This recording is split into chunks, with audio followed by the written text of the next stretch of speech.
আসসালামু আলাইকুম। আমাদের আজকের গল্প রক্ত স্নান। লিখেছেন ট্রাস্টিন ফরচুন। সুগন্ধি সাবানে ফেনায়িত উষ্ণ গরম পানিতে মেলিটা তার দেহটা ভাসিয়ে নিয়ে মনের সুখে স্নান করতে করতে ভাবছিল, এই মুহূর্তে তার থেকে সুখী সৌভাগ্যবতী আর কে আছে এ জগতে। দিবা স্বপ্নের ঘোরে আচ্ছন্ন হয়েছিল সে, আর তার সেই আচ্ছন্ন ঘোরটা কেটে গেল দরজায় কলিং বেলের আওয়াজ হতেই। প্রথমে অবশ্য খেয়াল করেনি, তবে তৃতীয়বার বেল বাজতেই ফিরে এসেছিল বাস্তবে।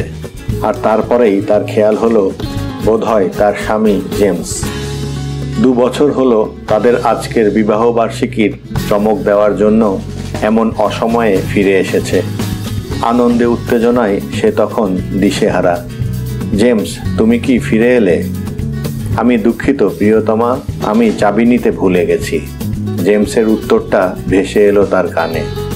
তাড়াতাড়ি কোনো রকমে সিল্কের পোশাকটা জড়িয়ে নিলেও তার দেহটা পানিতে ভেজাই রইল। এই দৃশ্যটা তাদের তাইওয়ানে মধুচন্দ্রিমার দিনগুলোর কথা মনে করিয়ে দেয়। সেই আনন্দে আন্দোলিত হয়ে দরজার কাছে ছুটে গেল মেলিটা। জেমস, তোমাকে খুবই ভয়ঙ্কর দেখাচ্ছে। কাজকর্ম কি ভালো যাচ্ছে না? মাথা নাড়ল জেমস। বসো। তার চিবুকে একটা চুম্বন এঁকে দিয়ে বলল মেলিটা, তোমার জন্যে আমি হুইস্কি আনছি। আমার মনে হয় আমার এখন ব্র্যান্ডির দরকার। বোতলের ওপর থেকে ধুলো ঝেড়ে এক মুহূর্তের জন্যে থামল মেলিটা। বিয়ের আগে ও পরে এই নিয়ে 3 বছর ধরে জেমসকে দেখে আসছে সে। এই 3 বছরে স্কচ ছাড়া অন্য কোনো মাদকদ্রব্য সে পান করেনি। কেবল নৈশভোজে অন্য ব্র্যান্ডের মদ কিংবা রবিবার মধ্যাহ্ন ভোজে 1 বোতল বিয়ার ছাড়া। তাহলে খবরটা নিশ্চয়ই অশুভ। সব থেকে ভালো ক্রিস্টাল গ্লাস বার করলো, নিজের জন্যে জিন ঢাললো এবং একটা গ্লাস ভর্তি ব্রান্ডি জেমসের হাতে তুলে দিল মেলিটা। সেই সঙ্গে সেদিনের ডাকে আসা চিঠিগুলো দিল, যা সে বাড়িতে পৌঁছেই সাধারণত নিজের হাতে সংগ্রহ করে থাকে। এ ব্যাপারে তুমি কি কিছু বলতে চাও? জিজ্ঞেস করলো মেলিটা। মাথা নাড়ল জেমস। ভাবলেশীন চোখে মেলিটার দিকে তাকালো সে, এবং তারপর চিঠিগুলোর দিকে, যা তখনও খোলা হয়নি। পরে বলবো, ফিসফিসিয়ে বলল জেমস। তুমি বরং এখন স্নানে ফিরে যাও। না, ঠিক আছে, স্নান আমি প্রায় শেষ করে ফেলেছি। আমি তোমাকে জোর করছি, সে কতকটা হুকুমের ভঙ্গিতে বলল। তার এরকম মূর্তি সে এর আগে কখনো দেখেনি, তাই সেটা জেনেও মেলিটা ভাবল তার এখনই বাথরুমে ফিরে যাওয়া উচিত। একটা অজানা ভয় অনুভব করল সে। সেদিন সকালে সে তার স্বামীকে যে রূপে বাড়ি থেকে বেরিয়ে যেতে দেখেছিল, এখন সে ঠিক সেরকমটি আর নেই। নিজের পোশাক ছেড়ে চকিতে একবার ছাদ থেকে মেঝে পর্যন্ত প্রমাণ সাইজের একটা আয়নার দিকে তাকালো।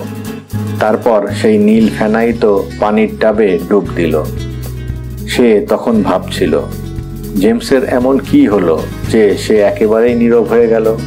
হাজার হোক তার অফিসের কাজটা এমন কিছু জরুরি ছিল না। তার নতুন সাহেবের কোনো দুর্ঘটনা হতে পারে। সে যাই হোক, অচিরেই কারণটা ঠিক খুঁজে বার করবে। গোপন কিছু বেশিক্ষণ চেপে রাখতে পারে না। এতক্ষণে মেলিটার মনটা খুশিতে ভরে ওঠে।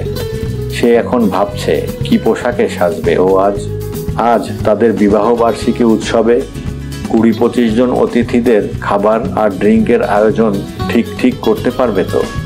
সে আবার এও ভাবল তার উপহার কি হতে পারে। উপহারের প্যাকেটটা এখনো খোলেনি সে।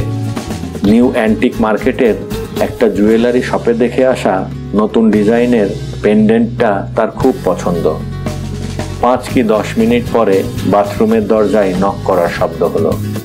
দরজা লক করা নেই, চলে এসো জেমস।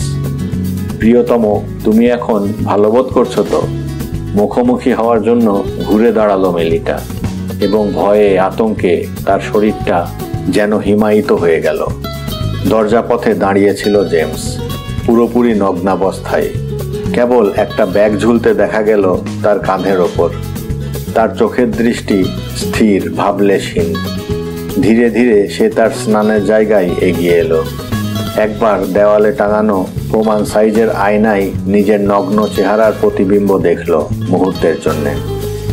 মিলিটা উপলব্ধি করতে শুরু করলো কোথাও একটা গোলমাল হয়ে গেছে, ভয়ঙ্কর গোলমাল। তোয়ালে দিয়ে মেলিটা তার নগ্ন দেহটা ঢাকতে চাইছে এবং বাথটাব থেকে রেহাই পাওয়ার চেষ্টা করছে। এত তাড়া কিসের মেলিটা? মেল, গুনগুন করে গান গাওয়ার সুরে বলল সে, এবং তাকে ধাক্কা দিয়ে পিছনে পানিতে ঠেলে ফেলে দিল। পিশাচের মতো শক্তির কাছে হার মানল মেলিটা। আমি তো এখনো শুরুই করিনি, কথা বলার চেষ্টা করলো মেলিটা, কিন্তু তার শুকনো কাঁপা কাঁপা গলা থেকে একটা শব্দও বেরোলো না। তুমি আমার প্রেম, তুমি আমার ভালোবাসা, তুমি কি কিছুই বুঝতে পারছো না? সে বলে চলে। পারছো বুঝতে, কিন্তু কিছু মনে করো না। তোমার চোখে যে ভয় আমি পাচ্ছি তাতে আমার দ্বিগুণ তৃপ্তি হবে বলে মনে হচ্ছে। এই মুহূর্তটার জন্য আমি সারা জীবন ধরে অপেক্ষা করেছিলাম। অত্যন্ত ধৈর্য সহকারে আমি আমার ইচ্ছেটাকে গোপন করে রেখেছিলাম। না, সম্ভবত তুমি হয়তো জানো না আমি কি করতে যাচ্ছি। কেবল কি সেটা? মেলিটা থরথর করে কাঁপতে শুরু করলো। তার দুটো চিবুকে গড়িয়ে পড়ল অশ্রুর বাদল। অথচ একটু আগেও গভীর সমুদ্রের মতো তার নীল দুটি চোখে কি গভীর প্রশান্তি, সুখ আর আনন্দই না ছিল। কেন জেমস? কাঁদতে কাঁদতে বলল। মেলিটা তখন তার ভয়ঙ্কর বিপদের আঁচ পেয়ে গেছে। কেন কেন তুমি এরকম ব্যবহার করছো? কেন নয়? তার নিষ্ঠুর কণ্ঠস্বর শুনতে পেল মেলিটা। বলো, কি জানতে চাও তুমি? একটা হাত তার কাঁধে ঝোলানো চামড়ার ব্যাগ স্পর্শ করলো এবং সেটার ভেতর থেকে একটা ধারালো ছুরি বের করলো। সার্জেনের ডাক্তারি ছুরি। মেলিটা ভয়ঙ্কর আতঙ্কে ছিটকে উঠল। এটা নিয়ে আমি মহড়া দিয়েছি অনেকবার। মেলিটাকে আশ্বস্ত করলো সে। তার চোখে এখন ধূর্ত হাসি জ্বলজ্বল করতে থাকে। এখন অবশ্যই তুমি আমার বিরোধিতা করবে না। যথাসম্ভব একটা ছোট্ট ক্ষত সৃষ্টি করা খুবই জরুরি। অবশ্যই সেটা নিখুঁত হতে হবে, তোমার মতোই নিখুঁত। সামান্য একটু যন্ত্রণা হবে তোমার। আমি তোমার সুন্দর দেহের কোনো ক্ষতি করব না, বরং অচিরেই তুমি আরো সুন্দরী হয়ে উঠবে। এমনই নিখুঁত যে তোমার রেশমি দেহটা কফিনে শান্তভাবে শায়িত হবে নিঃশব্দে। তুমি টেরও পাবে না। সুন্দর সুন্দর গোলাপ, লিলি, এমনকি অর্কিড ফুলে ঢেকে দেওয়া হবে তোমার সেই কফিন। হ্যাঁ, 1 ডজন অর্কিডে তোমার পা দুটো আমি নিজের হাতে ঢেকে দেব। এর থেকে বেশি সুখ তোমার আর কি হতে পারে বলো? এবার সে তার পা দুটো 2 হাতে জড়িয়ে ধরল এবং আবেগে তার পায়ের ওপর চুমু খেল। মেলিটা তখন প্রায় গভীর পানিতে ডুবে গেল। এই সুন্দর পা দুটো অপর পায়ে চুমু খাওয়ার আগে হাঁ করে নিঃশ্বাস নিল সে। ভয়ে মেলিটার দৃষ্টি ঝাপসা হয়ে আসে। ওদিকে খুশিতে উপচে পড়ে জেমস। মেলিটার ঘাড় চেপে ধরল এবং তাকে তার কাছে টেনে নিল। এটা প্রথম চুম্বন। জোর করে সে তার ঠোঁটে ঠোঁট মেলাতে চাইল। মেলিটার মনে হলো তার চুম্বনের স্বাদ কেমন যেন অপরিচিত এবং তার শ্বাসরুদ্ধ হওয়ার মতো অবস্থা এখন। তবে কোনো রকমে সে তার ভয় কাটিয়ে উঠতে সমর্থ হলো। তবু সে জানে তার থেকে 10 গুণ শক্তিশালী মানুষের হাত থেকে রেহাই পাওয়া একেবারেই অসম্ভব। বিশেষ করে তার মতো অসহায় মেয়ের পক্ষে কোনো ক্রমেই তা সম্ভব নয়। অতীতের কিছু ঘটনা বিশ্লেষণ করতে বসল সে। কেন এই পরিবর্তন জেমসের? এ যেন অন্য এক জেমস, অন্য এক মানুষ, যে তাকে হত্যা করতে চাইছে। আচ্ছা, মৃত্যুর চেয়ে মৃত্যু ভয়টা কি বেশি খারাপ ভাবছে মেলিটা এখন। প্রথম চুম্বন বলতে কি বোঝাতে চাইছে সে? নিশ্চয়ই সে একজন আগন্তুক, অপরিচিত, কারণ সে ভালো করেই জানে জেমসকে। তার দেহের ঘ্রাণ, নিঃশ্বাস এসবই তার পরিচিত। তাহলে কি ঘটতে চলেছে তার জীবনে? মেলিটা তার দিক থেকে মাথাটা ঘোরাবার জন্য যথাসাধ্য চেষ্টা করল, কিন্তু পারল না। আগন্তুক তার সব শক্তি দিয়ে তাকে তার দিকে ফিরিয়ে নিল। তার সেই আত্মচিৎকার ঘরের মধ্যে প্রতিধ্বনিত হয়ে ফিরল। তার আক্রমণকারী তখন পুরোপুরি তাকে তার কবজায় এনে ফেলেছিল। ধীরে ধীরে সে তার একটা কান থেকে অপর কান পর্যন্ত ছুরি চালাতে থাকে।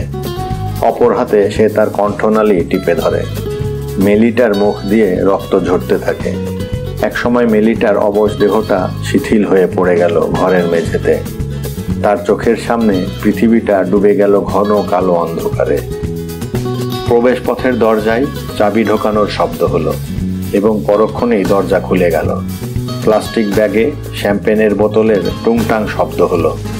আমার প্রিয়তমা মেল, আজ আমাদের বিবাহ বার্ষিকীতে তোমার জন্য কি এনেছি তা তুমি অনুমানও করতে পারবে না। মেল, তুমি কোথায়? ঘরের ভিতরে ঢুকে দরজা বন্ধ করে দিল জেমস। ভালো করে তাকাতে গিয়ে সে দেখল বাথরুমের আলো জ্বলছে। সেদিকে এগিয়ে গেল সে। বাথরুমের দরজাটা ভেজানো দেখে ঠেলা দিয়ে খুলতেই চমকে উঠল। রাতের দুঃস্বপ্ন দেখে ভয় পাওয়ার মতো তার শরীরের সব রক্ত যেন বরফে পরিণত হয়ে গেল সেই মুহূর্তে। সেই ভয়ঙ্কর দৃশ্য সম্পর্কে একেবারেই অবগত ছিল না। ভয়ার্ত কণ্ঠে বলে উঠল সে, ওহ ঈশ্বর, মেল, আমার মেল। ছুরিটা জনের হাতে ধরা ছিল তখনও।